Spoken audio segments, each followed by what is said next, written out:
안녕하세요 여러분. 10분 입시정보 윤윤구의 런처. 정말 런처예요. 어떡하지?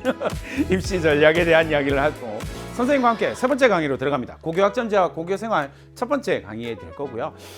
고교학점제에 대한 이야기하면서 고교생활이 어떻게 바뀌느냐에 대한 이야기들을 여러분들이 조금 정리를 하실 필요는 분명히 있을 것 같아요. 그러면 고교학점제가 뭐냐라고 하는 것을 정리를 하면 딱 이 문장이 끝이에요. 정말 많은 이야기들을 여러분 들었을 텐데 대부분의 경우에는 조금 부풀려진 거라고 생각하시면 돼요. 고교학점제가 엄청난 그런 건 아니에요. 어차피 여러분 위에 선배들, 그러니까 2028을 준비하는 선배들 2027을 준비하는 2027이라고 이야기를 하더라도 선택 과목이 존재를 하거든요. 근데 그 선택 과목의 범주가 조금 더 늘어난 거라고 생각하시면 됩니다. 그렇죠? 자, 고교학점제에 대해서 정말 중요한 이해 하나만 딱 기억하고 넘어갑니다. 학생이 기초소양과 기본학력을 바탕으로 라고 하는 내용은 여러분들과 크게 상관은 없어요. 이게 책임교육을 구현하려고 하는 문장이거든요. 국가가 고등학교를 졸업한 학생들의 지적 수준을 어느 정도 담보하겠다라고 주장하는 거예요. 그렇기 때문에 여러분하고 엄청나게 상관은 없지만 어쨌든 기본학력이라고 하는 것을 국가가 지키려고 노력할 거야 라는 이야기고요. 그 다음에 세 번째, 네 번째 이야기는 그냥 대학 시스템, 학점 시스템을 도입하겠다라는 이야기예요. 그러니까 여러분한테 가장 중요한 이야기는 두 번째, 고교학점제의 본질은 뭐냐면 여러분들의 진로와 적성에 따라서 과목을 선택하도록 만들겠다라는 거예요. 그 선택한 과목들을 실제로는 어떻게 해야 되냐면 자기가 선택한 과목들을 기준으로 수능을 보든지 뭐 이렇게 해야 되는데 지금 여러분들의 입시 체제는 그렇게는 안 되는 거예요. 공통 과목이 여전히 존재하고 수능 보는 공통 과목이 여전히 존재하고 있는 거거든요. 그러니까 조금 이게 미스매치가 난다라고 이야기를 하고 있는 거예요. 근데 과도기라서 어쩔 수 없는 부분이 있다라고 인정하고 넘어간다면 본질적으로는 진로와 적성에 따라서 과목을 선택하는 거예요. 그러니까 고교학점제에서 대학이 이렇게 여러분들의 학생부를 현미경을 가지고 막 이렇게 보려고 할 때 제일 중요하게 생각하는 게 뭐라고요? 여러분들이 어떤 과목을 선택했는지를 보겠다고요. 근데 여러분 잘 생각해야 돼요. 내가 어떤 과목을 선택했다라는 것 자체가 평가의 대상이 되지는 않아요. 왜 선택했는지가 되게 중요해요. 어떤 이유에서 선택했고 그리고 그 선택을 통해서 어떤 성장을 만들어냈는지를 보는 거지. 예를 들어서 난 미적분을 선택했으니까 미적분 2를 선택했으니까 나 되게 우수한 학생이에요. 그건 대학이 생각하는 우수함이랑 조금 거리가 있어요. 무슨 말인지 알겠죠? 그러니까 내가 어떤 과목을 선택했다, 그렇게 선택했기 때문에 난 우수해, 그런 거 없습니다. 본질은 뭐라고요? 왜 그 과목을 선택했는지 선택의 동기, 그게 되게 중요하다는 거예요. 그리고 그 과목을 통해서 실제로 이 학생이 어떤 성장을 했는지, 그게 진로와 적성에 따라서 과목을 선택하고 라는 문장에 가려져 있는 내용이다 라고 생각하시면 됩니다.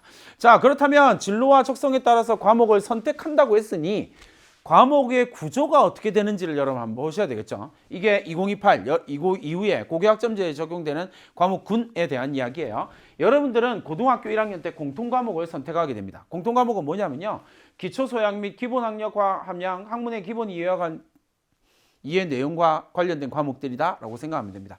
고등학교 1학년 때 선택하게 되는 선택도 아니죠. 고등학교 1학년 때는 다 똑같은 걸 하게 되는 거니까 그냥 공통 과목이에요. 그러니까 고등학교에 왔다면 이 정도는 알아야 돼 라고 하는 내용이 공통 과목으로 들어가고요.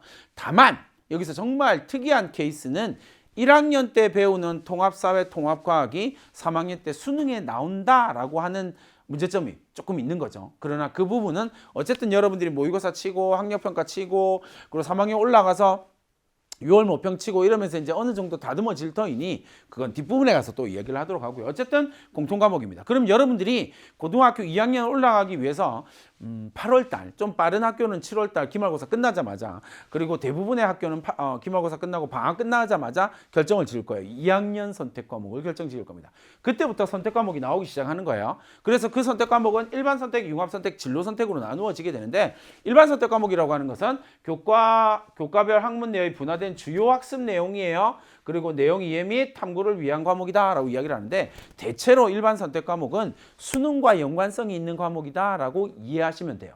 그래서 주요 대학에서는 일반 선택 과목을 매우 중요한 과목으로 봅니다. 이해했죠? 자, 두 번째 융합 선택 과목이다라고 이야기를 하면 교과 내 교과 간 주제 융합 과목 그리고 실생활 체험 및 응용을 위한 과목이다라고 이야기를 합니다. 융합 선택 과목은 보기에도 조금 쉬워 보이죠. 그래서 사회과학 탐구의 융합 선택 과목은 총 9과목이 있고 이 과목들은 등급이 안 나옵니다. 그러다 보니 좀 여러 가지 변수들이 생기겠죠. 대학의 입학 전형을 지금 발표한 대학들을 잘 보면 융합 선택 과목에 그 내신 성적 배제하는 걸로 나오거든요. 배제하는 걸로 나오는 대학이 제법 있단 말이에요. 그러니까 그런 부분들에 대한 고민을 조금 하셔야 됩니다. 그다음에 세 번째 진로 선택 과목이다라고 이야기하는 건 교과별 심화학습 및 진로 관련 과목입니다라고 이야기를 하면 심화학습이 나왔네요. 그러니까 여러분들이 가길 희망하는 조금 선호도가 높은 대학들은 대체로 심화학습을 한 학생을 좋아하겠죠. 되게 단순하게 이야기하면 우수한 학생이 어떤 학생이냐고 지난 2강에서 뭐라고 했어요, 선생님이? 우수한 학생이 어떤 학생이라고요? 어려운 과목을 선택해서 성장한 학생이요. 이해했나요? 그러니 중요하게 볼 수밖에 없겠죠. 이렇게 여러분 생각하시면 됩니다. 자, 그 다음에 내신은 여러분들의 내신은 잘 아는 바와 같이 9등급제 내신에서 4%, 7%, 12% 쭉쭉쭉쭉 갔던 9등급제 내신에서 여러분들은 지금 5등급제 내신으로 바뀐 거예요. 1등급이 10%고요. 2등급이 24%고요. 3등급이 32%고요. 이렇게 쭉쭉쭉 갑니다. 됐죠? 그러니까 3등급을 기준으로 32%의 바운더리가 엄청 넓은 거죠. 이전에 9등급제보다는 엄청 바운더리가 넓은 거예요. 그러다 보니 이제 각종 오해가 생기는 거죠. 근데 여러분 잘 생각해봐요. 서울에 있는 주요 대학 내지는 여러분들의 선호도가 되게 높은 대학을 간다라고 이야기를 하면 2027 입시까지, 그러니까 지금 올해 고등학교 3학년 학생들의 입시까지만 따지더라도 선호도가 높은 대학을 가는 학생들은 대부분 다 여기나 여기예요. 어쩔 수가 없죠. 선호도가 높으니 성적순으로 갈 수밖에 없는 거고, 그 성적순이 정성평가가 좀 더해진다고 하더라도 기본적으로 그 컨셉으로 갈 수밖에 없는 거예요. 얼마? 11%요. 그렇죠? 그럼 비슷한 이야기가 나오는 거죠. 여기 1등급 몇 %요? 10%.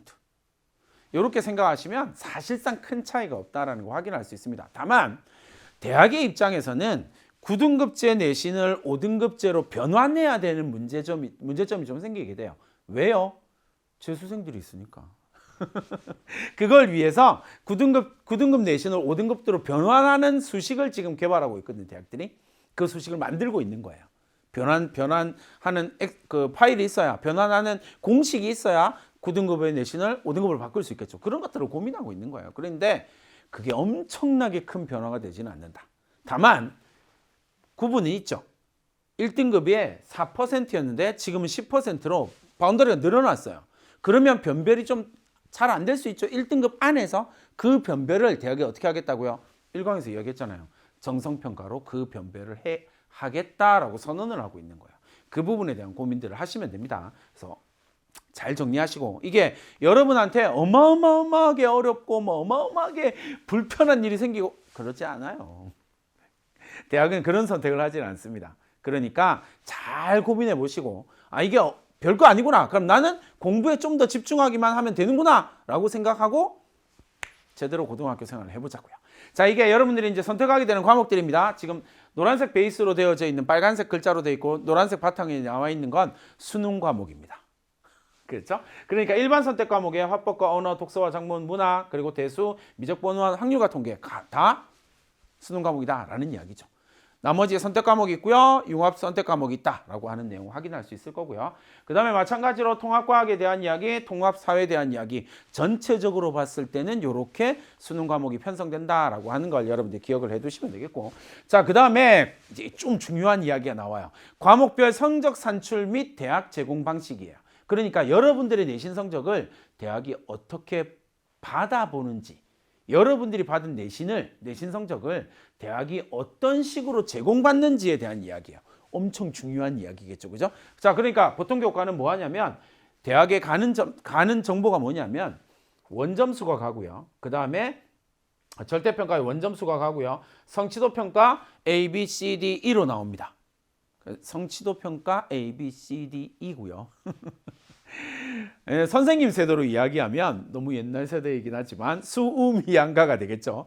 그렇죠? 그 다음에 가 밑을 I라고 해서 미수라고 하는 단어를 찍는 거예요. 그래서 절대평가는 이렇게 된다라고 생각하시면 되겠고요. 그 다음에 상대평가는 석차 등급 5등급입니다. 그러니까 보통 교과는 5등급의 내신을 대부분의 경우에 이제 보통 교과가 되는 거죠. 그 다음에 절대평가 ABCD와 그 다음에 5등급 상대평가 내신을 병기합니다. 같이 적도록 되어져 있죠. 여기도 되어 있고 여기도 되어 있으니까. 그 다음에 뭘 주냐면 통계 정보를요. 성취도별 분포 비율과 과목 평균과 수강생 수를 줍니다. 2015 개정 교육과정, 그러니까 고교학점제 직전까지 2027 입시를 준비하는 여러분 선배들은 여기에 뭐까지 들어갔냐면 표준편차까지 들어갔었거든요. 근데 이 표준편차를 2028부터는 제공하지 않습니다. 그러니까 대학이 변별하기가 쉽지 않아지는 거예요. 실제로요. 그러니까 정성평가를 강화하는 방향으로 가기도 하는 거거든요. 그렇게 여러분 이해하시면 되고요. 아까 얘기했던 것처럼 사회, 과학, 융합선택 과목은 절대평가 원점수와 성취도만 나오고 내신 상대평가 없습니다. 등급제로 나타나지 않는다라는 이야기고요. 나머지 것들도 역시 마찬가지로 보시면 되겠습니다. 됐죠? 그럼 이제 여러분들이 내가 만든 성적이 어떻게 가냐면 보통 교과가 대부분 일터이니 원점수와 절대평가 ABCD 그리고 내신 등급 5등급제 5등급에서 상대평가 내신 들어가고요. 그 다음에 뭐 한다고요? 성취도별 분포 비율. 그러니까 A가 몇 %인지 B가 몇 %인지 이거 다 정보가 간다라는 이야기예요. 과목 평균은 어떤지 수강자 숫자는 어떤지 이런 정보가 다 들어간다라는 거예요. 다만 가장 큰 차이가 뭐라고요? 표준 편차를 제공하지 않기 때문에 이게 그 영역 안에서의 내신 변별이 예전처럼 쉽지는 않을 거다. 그러니까 그 부분을 어떻게 하려고 한다고요? 정성평가를 채우려고 한다라고 하는 사실을 기억을 해 두시면 되겠습니다. 자, 그리고 이제 학생부 항목별 특기사항 입력 글자 수를 보면 어쨌든 여러분들이 과목별 딱 빼고 난 다음에 과목별 세특 빼고 난 다음에 2200자, 학년별 2200자를 어떤 식으로 전략적으로 만드는가에 대한 고민을 하셔야 된다라는 이야기가 여기 딱 나오게 되는 거죠. 자, 이렇게 해서 선생님과 함께 제일 중요한 이야기가 하나 나와요. 그게 뭐냐면 여러분들이 고등학교에서 무엇을 선택했냐에 따라서 여러분들을 증명할 수 있는 방법이 달라지게 될 거라는 거예요. 이게 고교 학점제에서 엄청 중요한 요소 가운데 하나거든요. 과목을 선택해서 나를 증명한다. 이해했나요? 좋아요. 그 다음에 과목을 선택해서 나를 증명한다. 한 단계 더 나가면 뭐예요? 그 과목의 성취도 내지는 내신 성적을 통해서 나를 증명한다. 세 번째가 뭐라고요? 그 과목의 학업 수행 정도를 가지고 나를 증명한다. 이해했나요? 내가 이 과목을 선택해서 이런 과정을 밟아서 성장을 했다라는 걸 증명하는 게 고등학교 생활의 본질이다라고 생각을 하시면 좋을 것 같습니다. 자, 이렇게 해서 선생님과 함께 난처한 입시 전략, 난생 처음 한 번에 제대로 된 입시 전략을 하기 위해서 고교학점제에 대한 이해를 마무리 지었습니다. 자, 이렇게 선생님과 함께 3강 마무리 짓고요. 다음 강의에서 선생님이 고교학점제와 고교생활에 대한 두 번째 이야기 그리고 조금 더 깊이 있는 이야기를 함께 다루도록 하겠습니다. 그럼 다음 강의 4강에서 만나도록 하겠습니다. 안녕!